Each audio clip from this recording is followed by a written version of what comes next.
Hey, I'm Jen, and I love horror movies. I'm Mikey. I'm dead inside it. I also love horror movies. And we really like to torture our friend Todd because he hates horror movies. That I do. And that's why they call me the horror virgin. That's the only reason we call him that. That's no other reasons at all. None at all. Blanket. Whatever.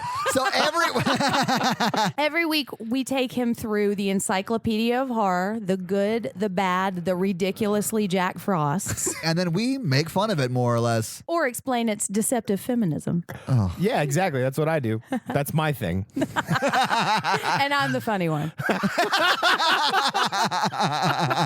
Our episodes drop on Monday, so check us out.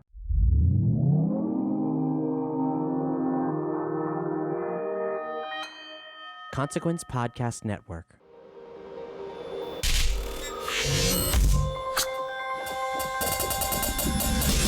Hey, welcome to another edition of Kyle Meredith With. It's an audio interview series presented by WFPK Independent Louisville at WFPK.org, Consequence of Sound, and the Consequence Podcast Network. Big thanks to all of you who subscribe. Check out all of the interviews. I know we put out plenty of them, new ones every Monday, Wednesday, and Friday. So thanks to everybody who's already a subscriber and keeps up with all of the stuff we do here. If you got that second to give the series a rating wherever you're listening from, leave a review or just a comment about what you liked about the interview. That's always such a huge help. And if you're not a subscriber, hit that subscribe button before we get into this. You can do it anywhere that you're listening from right now, anywhere you get your podcast from. Just take that moment to hit the button to keep up with all the stuff that all of your favorite artists are doing. Just grab your listening device, type in Kyle Meredith With, and the deed is done. I'm Kyle Meredith, and today my guest is a legend of a songwriter, a legend of a producer. It's Mr. David Foster. The man has written hits for Earth, Wind & Fire, some of Chicago's biggest 80s hits, including some Peter Cetera solo stuff. If you know the St. Elmo's Fire songs, that's David Foster. And that's just the 70s and 80s right there. Go into the 90s. Seek out the Bodyguard soundtrack, Whitney Houston. Those songs right there, produced by David Foster. Celine Dion, The Power of Love, All by Myself. Yes, once again, David Foster. And now he has a new record called An Intimate Evening. It showcases him on the road with some very talented singers, showcasing a group of some of his best-known tracks, telling stories behind them, and that's what we're going to be talking about. Why he chose the songs that he did for this record, the theatricality that is represented in a lot of his own songwriting, and how songwriting has changed through the years. Styles change, so we'll hear about how he adjusts for the trends that come and go. And then we'll get into some of those songs too. As I mentioned, the Bodyguard soundtrack, Whitney Houston, one of those tracks, the cover of Dolly Parton's I Will Always Love You, and that moment, I'm going to ask about that moment. There's a story there. And speaking of those moments, Celine Dion and her cover of All By Myself, the iconic key change. It was a nasty little trick he pulled in the studio to get Celine to do that, and we'll hear about that one as well. And then we'll pull into the present, too. He's working on a lot of musicals right now. One of those is a musical based on the iconic character Betty Boop. In fact, the single from An Intimate Evening, this new record, features his wife, Katharine McPhee, on the vocals to a brand new song from the Betty Boop musical. We'll get the story there, and much more. There's a PBS special, there's a documentary, and there's a whole tour talking about An Intimate Evening. It's Kyle Meredith with David Foster. Hey, Kyle.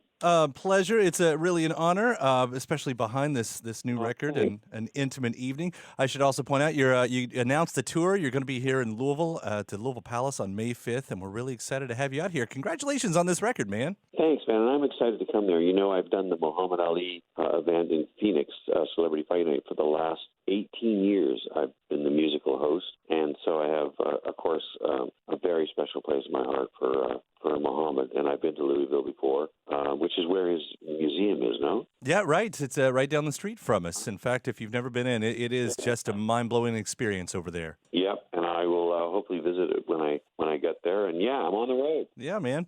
Well, let's talk about this record and what you're touring behind, because An Intimate Evening, you have written and produced so many amazing songs throughout the years.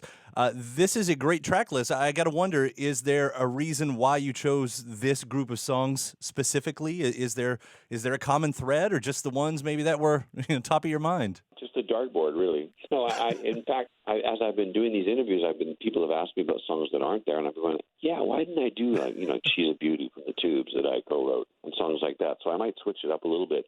But this is basically me going out there on the road and performing the songs without the original artist, but with some great singers, and whether it's a Celine song or a Whitney song, and just telling my story and sort of a 40-year look back at what I've done. And the CD is now out.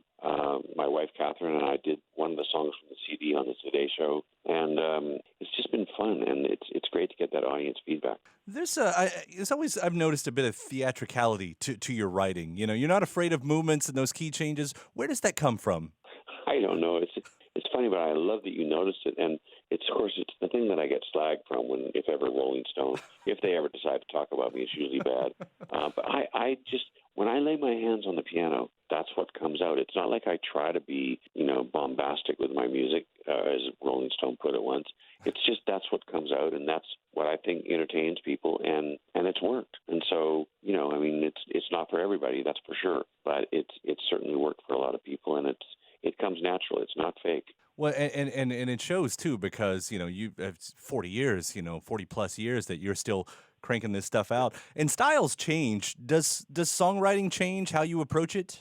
It does, and of course, a song that I wrote for Celine 20 years ago wouldn't work today. I've morphed myself a couple of times, and right now I'm touring as we mentioned. I've got the CD out, the DVD is coming out actually, and I'm finding ways to still be relevant in the music business without writing a top 40 hit. I love Drake and I love Ariana Grande. I just don't know how to make that kind of music, but it doesn't mean that I can't stay busy, just sort of slightly retreating and attacking in another direction. And I think that's a mistake that a lot of people make. They keep banging their head against the wall trying to do what they've always done. And when it doesn't work, they just keep banging their head against the wall. For me, I just go, okay, well, that's not working, so I'll do this.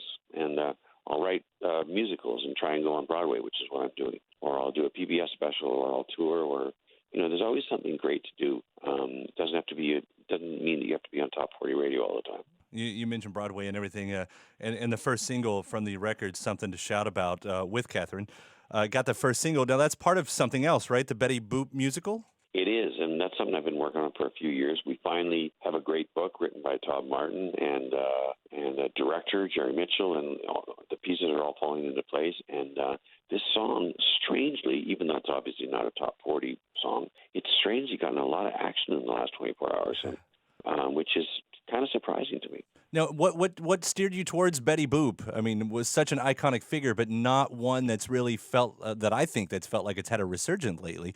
What brought that on? You know what brought it on? Somebody asked me to do it. Nobody was asking me to write a Broadway play, and somebody came along and said, "Hey, would you like to do a Broadway play?" Yeah, what is it? It's Betty Boop. Sounds good to me. And that's been a great entree for me. And now I'm working on 4 musicals, and can't call them Broadway musicals yet because they're not on Broadway, but I'm invigorated by what I think I can bring to Broadway, and I'm excited about it. Well, knowing what you've done with pop music, it seems like a natural fit. And I want to hit a little bit more on this record, too, with an intimate evening and this track list, because I was you've got All By Myself on here, and I was watching an interview with Celine just yesterday. I think it was CNN, and she was talking about that moment in the song, that key change, and it turns out that was a bit of a trick that you played on her, right? I did. I hurt the poor girl. I'm sorry to say. All these years later, it's still fresh in my memory. I made her sing this high note. I dreamt up this high note that you couldn't imagine that anybody could even hit. As a matter of fact, the song was written by the Raspberries, I.R. Carmen, and I reimagined it for Celine, made her sing this high note 8 times, made her go hoarse. She hated me that day, but it did come out good. It came out classic. And as far as high notes are talked about, I have to ask about Whitney too, because the Bodyguard soundtrack, I Will Always Love You, and the medley is also on this record as well. But talk about all-time iconic notes. I mean, one note. What can you tell me anything about that moment? Well, when I first heard that song, I heard the Linda Ronstadt version, and it was very laid back. And I heard it, and it doesn't happen often, but I got a vision, and I know it sounds heebie-jeebie, but I heard it, and I got an immediate vision of how I could reimagine that song for Whitney, even with the key change, with the big boom and the drum and the high note, and just knowing the power of her voice. And it really came to me like in real time, and I rushed to the piano, and I went, this is what I'm going to do. When I played her the demo, she was on the set filming, and she went out of her mind. She said, oh, my God, this is going to be incredible. production artist and a great songwriter, Dolly Parton. Just incredible moments that you've been a part of. An intimate evening, this record at the Louisville Palace, May 5th. You've also got a PBS special and documentary on the way too, right? Documentary's coming. It's called Off the Record. It's hitting 42 or 50 cities in the first 5 months of 2020. So probably coming close to wherever you are in America. And it's going to be fun. I'm really looking forward to it. And the CD's out, and it's pretty entertaining. If I wasn't me, I'd probably buy it. But I'm going to get one for free. Luckily, you know somebody. David, it has been such a pleasure talking to you. An honor, really. Thanks again, and we'll look forward to seeing you here in Louisville in May. Hopefully, you get to visit the Ali Museum. I will for sure, Kyle. And if you show up to the concert, please come and identify yourself so I can say hello to you. Absolutely. Thank you so much, man. Okay, buddy. Thanks. Right. Huge thanks. David Foster. The new album is called An Intimate Evening. Tour dates all through the first half of 2020. And thanks to you for checking out the episode. Again, if you're not a subscriber, you want to keep up with this, now's a great time to hit that subscribe button. Just grab your listening device, type in Kyle Meredith with, and stay up to date with all of your favorite artists and what they're up to. And if you're already a subscriber, hopefully you'll take that moment to leave a comment wherever you're listening from about the series or about the episode. And if you can give us a rating, that would be really helpful as well. After that, head to WFPK.org, where I do a show Monday through Friday at 6 p.m. Eastern. It's an hour full of song premieres, anniversary spins, music news, and bonus interviews. Again, that's WFPK.org. Consequence of Sound has your music and film news. You can also find me at Twitter at Kyle Meredith and Facebook/Kyle Meredith. And that does it for another edition. I'm Kyle Meredith. I'll see you next time.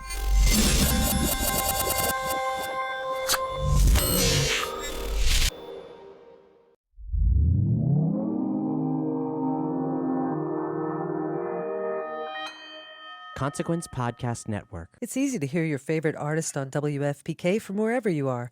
Listen on your smart speaker, live stream from our website at WFPK.org from Louisville Public Media.